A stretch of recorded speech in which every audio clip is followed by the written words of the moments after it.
zero dia, ya. Tidak menambah berat pula, karena berat 0,1 berarti pada dia, ya. Nah, kita timbang, kemudian kita ukur panjang badan, tidak tinggi badan ya, panjang badan. Kita letakkan kakinya lurus, menapak. Jadi tumit itu lurus, kita luruskan, baru ini kita gerakkan. Nah, 48 panjangnya, ya. Panjang badan, berat badan, sudah dapat datanya. Kemudian bayi kita letakkan kembali ke tempat yang datar dengan pencahayaan yang cukup. Kita lakukan antropometri yang ketiga, mengukur lingkar kepala. Nah, di atas telinga, pas persis di atas telinga, ya. Lalu melewati dahinya. Nah, ini lingkar kepala. Kemudian lingkar dada. Lingkar dada kita lakukan di antara puting susu bayi, ya. Dibawa ke pihak, kemudian di puting, melewati puting. Nah, ini lingkar dada. Kalau ini normalnya 33 sampai 38, ya. Nah, beda laki-laki perempuan, ya. Nah, kalau ini normalnya 30 sampai 38. Jadi intinya ini harus lebih besar daripada ini. Bayi yang baru lahir. Tapi bayi yang udah berumur 1 tahun, lingkar dada harus lebih besar dari lingkar kepala. Kalau masih lingkar kepalanya besar dari lingkar dada, berarti bayi hidrocephalus. Jadi itu, ya. Jadi prinsipnya yang pertama, lingkar ini, misalnya lingkar ini 33, berarti ini lebih kecil, 32 atau 30. Ya, ini 35, ini harus lebih kecil. Nah, patokan kita, ya. Oh, ternyata kita mendapatkan lingkar dada lebih besar.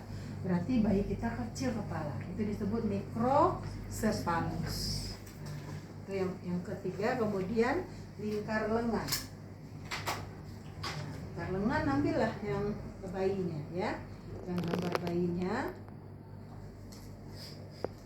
Kemudian kita itu lengannya. Nah, ini di sini kan dia masuk ke sini, ya, kan ini udah robek, ya. Nah, ini kan kita masukkan nih, ini udah robek, ya. Nah, kan sini kita lihat. Nah, tadi dia berada di angka 12 atau 11. Pokoknya dia ke bawahnya, di luarnya adalah yang gambar bayi. Kalau ibu di luarnya gambar ibu, ya. Lingkar lengan.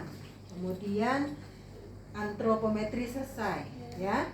Nah, kemudian kita lakukan pemeriksaan head to toe atau TTP juga boleh, ya.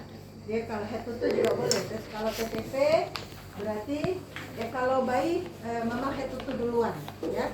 Head to toe yang pertama kita perhatikan kepala dulu. Nah, kepala. Perhatikan di kepala apakah simetris kepalanya, telusuri fontanella. Nah, ini sutura-sutura ini, ya. Ini sutura yang waktu lahir dia molase seperti ini. Molase atau penyusupan, ya. Masih ingat kita?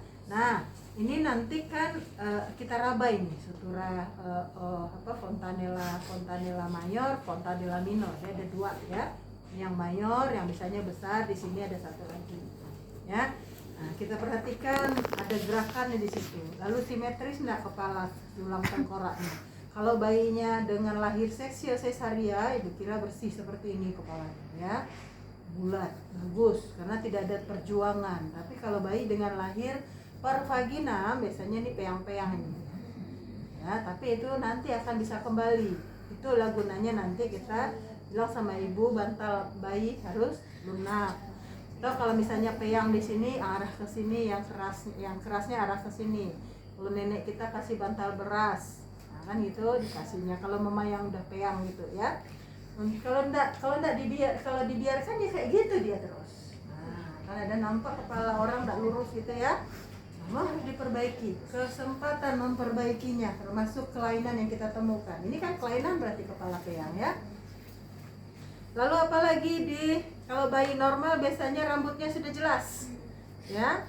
Nah, nampak baik. Kemudian mungkin ada hitam-hitam di sini, pernika caseosa atau lemak-lemak yang ada masih menempel di sini ya. Itu tidak perlu pula nanti memandikan, nanti kita perhatikan itu. Kita lihat aja dulu ada pernika caseosa, wajah simetris ya.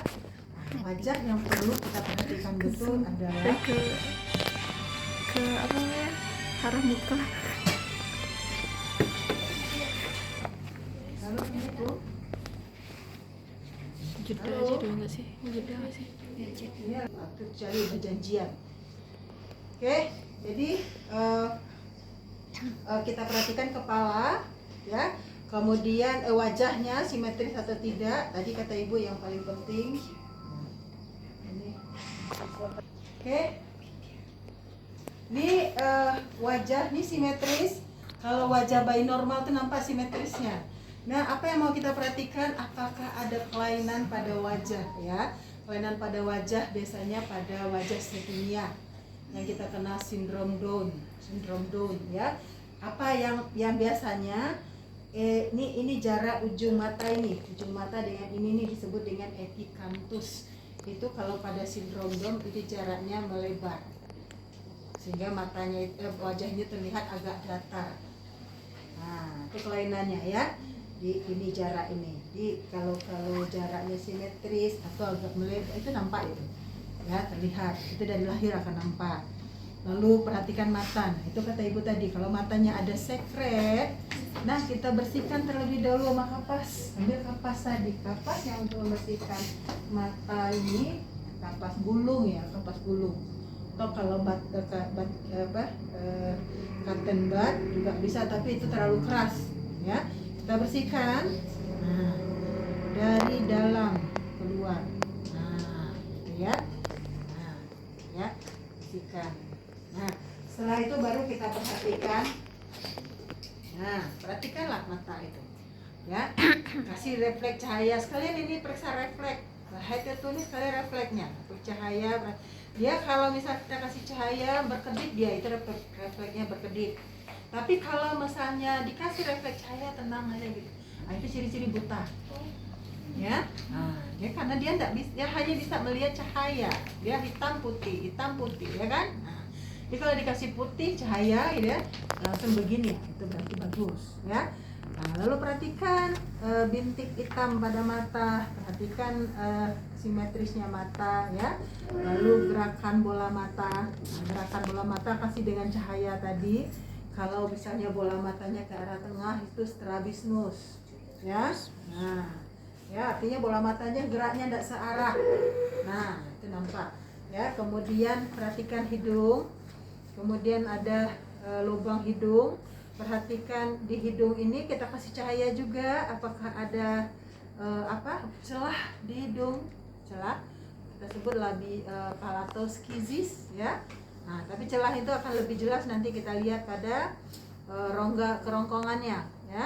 Sambil memperhatikan bibir. Nah, bibir ini ada nggak celah? Labio palatoskizis kalau memang kedua-duanya. Nah, ini bayi yang seperti ini harus hati-hati nanti memberikan ASI-nya. Lalu tangan kita, kalau memang kita mau mencek refleks hisap, nah lasilah tangan itu dengan kain steril ya. Nah, masukkan. Mungkin tangan kita terlalu besar, lihatlah mulut si bayi ya. Kalau ini nggak masuk, berarti inilah kelingking. Ini refleks hisap, tapi dialas dulu dengan kain steril ya. Nah, akan dia seperti menghisap, dia berarti mencek sekalian refleks hisap. Nah, perhatikan juga refleks routing. Nah, routing itu apa? Kasih gores ujung bibirnya di sini. Dia akan menoleh ke arah sana. Itu routing. Jadi refleks cahaya, refleks hisap, routing, ada 3 refleks kita ya. Perhatikan telinga, daun telinga, liang telinga. Mungkin liang telinganya bagaimana ya? Nah, liang telinga bayi itu datar aja, begini aja dia nih. Nah, datar aja dia, tidak berbelok. Kalau orang dewasa sudah berbelok begini ya. sehingga perlu kita tarik sedikit daun telinganya untuk meluruskannya. Tapi kalau bayi dia lurus, nah lurus ini gampang terjadi infeksi. Hati-hati nanti memandikan, ya. Nah, itu liangnya lurus akan nampak sama kita tuh. Nah, nampak aja ya. Lalu kemudian sampai ke leher. Di leher kita memperhatikan ada nggak kelenjar, pembesaran kelenjar. Nah, kelenjar. Nah, kelenjar tiroid. Dan tiroid nggak ada, suruh dia menelan pula, dia nggak tahu itu ya. Jadi kita meraba saja ya, atau jugularis. Kemudian terus kita ke daerah torak. Nah, daerah torak perhatikan pernafasannya, gerakan nafasnya. Lalu tekan denyut jantungnya dengan pemeriksaan. Nah, ini dia tadi yang dikatakan. Ya, ini dibuka nih, putar ya. Nah, kalau tertutup lubang ini berarti nggak bisa dengar nih. Nggak bisa dengar yang ini. Tapi ini kalau kita buka, nah ini jadinya. Kalau bayi ini yang kita gunakan. Ya, di mana kita mendengarkan? Di iktus, di dada kiri. Ya. Nah, tadi kalau di leher kita meraba ke arteria karotisnya, ya. Nadinya di sini kita raba. Kemudian jantungnya di sini kita dengarkan. Nah, ya, mungkin di sini paru-paru sekalian kita dengarkan. Ada nggak suara atau suara berbeda atau ada kesumbatan paru-paru. Lalu nafasnya dihitung. Kali nafasnya 40 sampai berapa? 40 sampai 60. Kalau yang 100 tuh nadi ya, 120 sampai 160. Nah, itu sama di JJ kemarin waktu pas apa ya. Nafas dihitung, nadinya dicek. Kemudian kita perhatikan langsung saja ke daerah abdomen. Perhatikan ada enggak distensi abdomen, mengkilat ya. Lalu bising usus. Nah, bisa bising usus. Bising usus kira-kira berapa ya? 4 atau 5 kali ya dalam 1 menit. Nah, kalau kita ini normal itu kan 5 sampai berapa bising usus? Nah, 5 sampai tidak 5 tuh normal bawahnya ya. Kalau misalnya ya, nanti dicari ya bising usus. Kalau orang yang udah lebih dari 20 bising usus berarti itu diare. Nah, ya. 5 sampai 12. Coba dilihat nanti ya. Nah, kalau bayi 4 sampai 5 atau 4 sampai 6 dalam 10 menit. Nah, itu kita cek bising usus ya. Bising usus di mana letakkan? Dekat umbilikus. Mungkin ini tali pusatnya sedang habis dipotong kan ya. Nah, letakkan di sini. Bising usus. Ya. Nah, kemudian perhatikan di abdomen ini ada enggak cekungan di daerah diafragma ini. Nah, cekungan berarti ada usaha nafas ada nggak? Kemudian tadi kalau di torak tadi kita meraba itu sekalian meraba krepitasi. Dia nggak patah ini, ya bunyi krepitasi atau patah torak ini ada ya. Karena memang ada yang waktu lahir dia cedera atau pakai paku, pakai apa, kadang-kadang ini mengalami patah atau apa, akan kita rasakan aja saat kita menekan. Nah, ada seperti gitu ya. Nah, itu patah. Kemudian kita lihat, perhatikan tali